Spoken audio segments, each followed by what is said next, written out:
What's up everyone, welcome to TopTeenFix channel.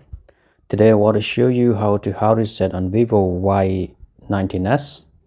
Firstly, you need to turn off the phone by holding the volume up and the power to turn off the phone, and just like on the power off, and wait for the phone powering off completely.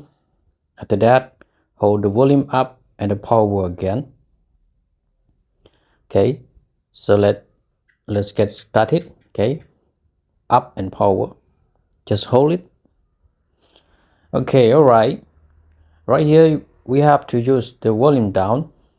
Press the volume down and then press the power to confirm the recovery mode, and then the phone will reboot to the recovery mode.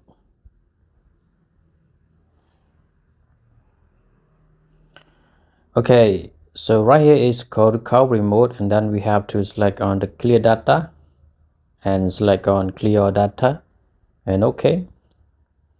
And the process of formatting data is working right here. We have to wait for a second for the formatting the data,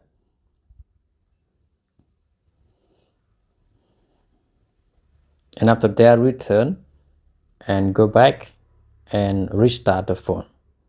And the process of the restarting may take about 5 minutes. So that's it for hard reset on Vivo Y19s. Thank you for watching, and please don't forget to like, share, subscribe and ring the bell for the future video. Goodbye.